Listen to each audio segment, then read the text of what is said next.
আসসালামু আলাইকুম প্রিয় শিক্ষার্থীরা, আশা করি তোমরা সবাই অনেক ভালো আছো। আজকে আমরা আলোচনা করব ক্লাস 6 এর গণিত বইয়ের নবম অধ্যায় সরল সমীকরণ। এখান থেকে 4, 5, 6 এই অঙ্কগুলো আজকে আমরা করব। এই তিনটা অঙ্ক আমরা আজকে করব। আশা করি তোমাদের বুঝতে অনেক সুবিধা হবে ইনশাল্লাহ। তো দেখো, প্রথমে যে অঙ্কটা আছে আমাদের এখানে, এটা একটু পড়ি।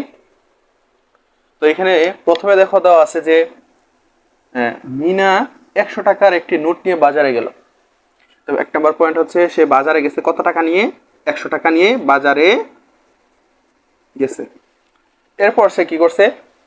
একটা দোকান থেকে প্রতিটি X টাকা দামের 1 ডজন কলম কিনলো। তারপর দেখো যে 2 নম্বর বলছে যে সে কি করছে? 1 ডজন কলম কিনছে।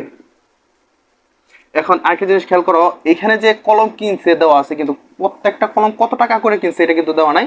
দেওয়া আছে কি X টাকা দরে কিনছে। কত টাকা দরে কিনছে? X টাকা দরে কি কিনছে? 1 ডজন কলম কিনছে। কলম কেনার পরে দোকানদার তাকে কত টাকা ফেরত দিছে? 40 টাকা ফেরত দিছে। তাহলে দেখো, সে দোকানদারকে দিছে 100 টাকা, দোকানদার তাকে ফেরত দিছে কত টাকা? 40 টাকা ফেরত দিছে।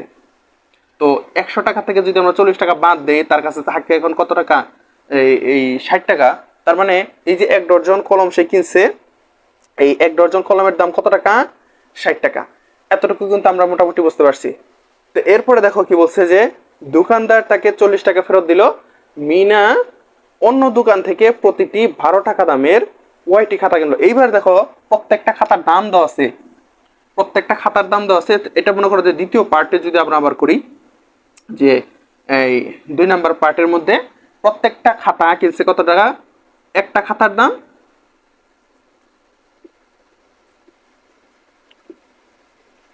কত টাকা? 12 টাকা। আর 12 টাকা দামের কয়টা খাতা কিনছে এটা কিন্তু দেওয়া নাই। ওয়াইটি খাতা কিনছে। তাহলে ওয়াইটি খাতা কিনছে। এখন দেখো, কেনার পর 4 টাকা অবশিষ্ট রইল। তাহলে দেখো, প্রথম যে দোকানে গেছিল ওইখান থেকে তার কাছে অবশিষ্ট ছিল কত টাকা? 40 টাকা অবশিষ্ট ছিল। এখন এখানে যে খাতা কিনছে 12 টাকা দরে ওয়াইটি খাতা কিনছে, এখানে মোট খাতার দাম দোকানদারকে 40 টাকা দেওয়ার পরে তার আর কত টাকা কম লাগছে? 4 টাকা কম লাগছে। তাহলে 40 টাকার থেকে যদি আমরা 4 টাকা বাদ দিই, তাহলে থাকবে কয় টাকা? 36 টাকা। তাহলে এই 36 টাকা কিন্তু এই খাতাগুলার দাম। কয়টা খাতা কিনছে এটা আমরা এখনো জানি না। তাহলে এতটুকু হচ্ছে মূল বিষয়টা। তাহলে প্রত্যেকটা অঙ্ক করার ক্ষেত্রে আমাদের প্রশ্নটা খুব ভালো করে বুঝতে হবে। প্রশ্নের মধ্যে 50% উত্তরটা থাকে। তো প্রশ্নটা যদি আমরা ভালো করে বুঝতে পারি, তাহলে কিন্তু উত্তরটা খুব সুন্দর করে দিতে পারবো।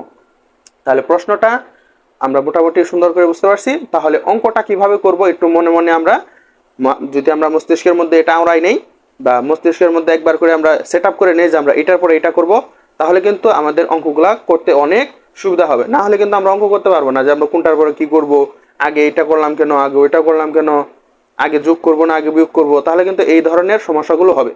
আশা করি তোমরা যদি প্রশ্নটা ভালো করে বুঝতে পারো, তাহলে এই ধরনের সমস্যাটা আর হবে না। তাহলে প্রথম কাজ কি তোমার? প্রথম কাজ হচ্ছে এই দুইটা ধাপ দেখা, যে এখানে কি কি আছে। এরপরের ধাপ হচ্ছে এইখানে কি কি আছে এটা আমরা দেখবো। তাহলে প্রথম ধাপের মধ্যে সে 100 টাকা নিয়ে বাজারে গেছে, এখান থেকে 1 ডজন কলম কিনছে, এক কলম কিনছে। এরপর দ্বিতীয় ধাপের মধ্যে কি কিনছে? খাতা কিনছে। তাহলে প্রথম ধাপের মধ্যে যে কলমগুলা কিনছে এগুলোর দাম আমরা বের করব। এরপরে দ্বিতীয় ধাপের মধ্যে আমরা বের করব খাতা যে কিনছে, কয়টা খাতা কিনছে এটা আমরা বের করব। তাহলে চলো আমরা অঙ্কটা করি।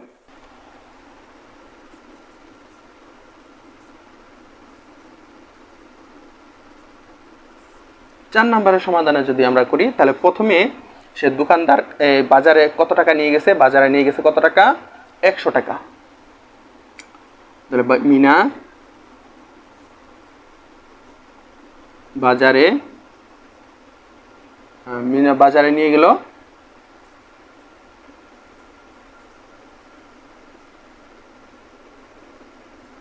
কত টাকা নিয়ে গেছে? 100 টাকা নিয়ে গেছে। এরপরে দেখো, সে দোকানদারকে কি করছে? প্রত্যেকটা X টাকা দামের 1 ডজন কলম কিনছে। এখন 1 ডজন কলম কিনছে, তাহলে 1 ডজন মানে কত? 12টি। আমরা জানি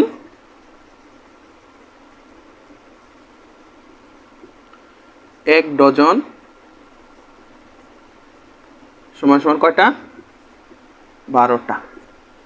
তাহলে 12টা, তাহলে একটা কলমের দাম কয় টাকা? এখানে বলছে প্রত্যেকটা কলমের দাম x টাকা। তাহলে একটি কলমের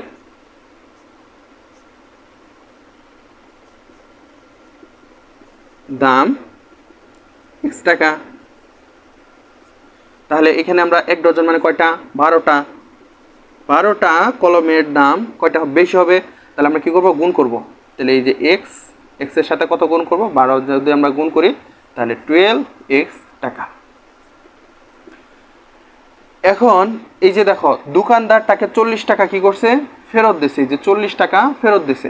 তো দোকানদার যেহেতু 40 টাকা ফেরত দিছে, তাহলে তার মোট খরচ হয়েছে কয় টাকা? তাহলে 100 টাকার থেকে আমরা কি করব? এই যদি আমরা এই 40 টাকাটা বাদ দিই তাহলে এই যে 12x সমান সমান কত টাকা হবে? 60 টাকা হবে, যেটা হচ্ছে আমরা আগে একটু বুঝলাম। এখন দেখো আমরা যদি করি তাহলে প্রশ্ন মতে আমরা বলতে পারি এই 12x সমান সমান কত টাকা? 100 টাকার থেকে আমরা কি বিয়োগ করব? যেটা ফেরত পাইছে 40 টাকা। তাহলে 100 টাকার থেকে যদি আমরা 40 টাকা বিয়োগ করি তাহলে যে 100 বিয়োগ 40, তাহলে এখন 12x সমান সমান 100 থেকে যদি আমরা 40 বিয়োগ করি তাহলে থাকবে কত? 60। তাহলে এখন দেখো এখানে যদি আমরা x রাখি, x এর সাথে 12 কি আকার আছে? গুণ আকারে আছে। তো এখানে কি হবে?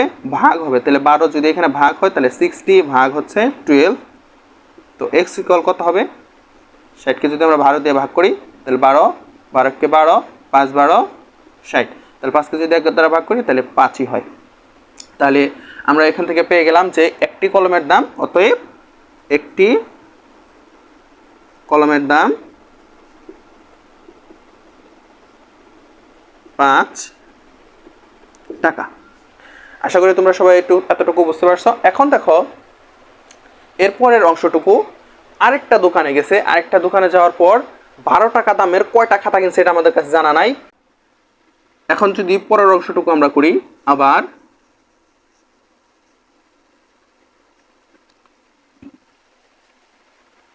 একটা খাতার দাম কত টাকা? 12 টাকা। একটি খাতার দাম টাকা। তাহলে ওয়াইটি খাতার দাম কত হবে? ওয়াইটি খাতার দাম এই 12-র সাথে আমরা কি করব? ওয়াই গুণ করব। তাহলে কত হইল? 12y টাকা। এখন একটা জিনিস খেয়াল করো, তাহলে পরবর্তীতে সে যখন পরবর্তী দোকানে গেছে, তো ওইখানে যাওয়ার আগে তার কাছে ছিল কয় টাকা? এই যে 40 টাকা ছিল। এখন এই যে 12টা খাতা কিনছে ওই 40 টাকা দিয়েই তো কিনবে। 40 টাকা দেওয়ার পর দোকানদার তার কাছে আরো কত টাকা ফেরত দিছে? 4 টাকা ফেরত দিছে। সে আরো 4 টাকা পাইছে। তার মানে এই যে 40 টাকা থেকে আরো 4 টাকা তার কি লাগছে? এই খাতা কিনতে কম লাগছে। তাহলে এখন আমরা কি করতে পারি? তাহলে এই যে এই খাতাটার দাম 12y, এটা প্রশ্নমতে দিয়ে আমরা কি লিখতে পারি? এই খাতাটার দাম সমান সমান কি লিখতে পারি? 40 টাকা থেকে কয় টাকা ফেরত আসছে? 4 টাকা ফেরত আসছে। তাহলে 40 বিয়োগ হচ্ছে 4। তাহলে এখন আমরা কি করব? এখান থেকে 12y ইকুয়াল 40 থেকে যদি 4 হয় তাহলে কত হচ্ছে? 36। তাহলে এখান দেখো 12 এখানে গুণ আছে, এই পাশে গেলে কি হবে? ভাগ হবে। তাহলে যে 36 ভাগ হচ্ছে কত? 12। তাহলে এখানে হইতেছে কত? 36কে যদি আমরা 12 দ্বারা ভাগ করি, 3 12 36, 12কে 12, 3 12 36, আর 3কে 1 দ্বারা ভাগ করলে কত হইতেছে? 3ই হইতেছে। তাহলে সে খাতা কিনছে কয়টা? খাতা কিনেছে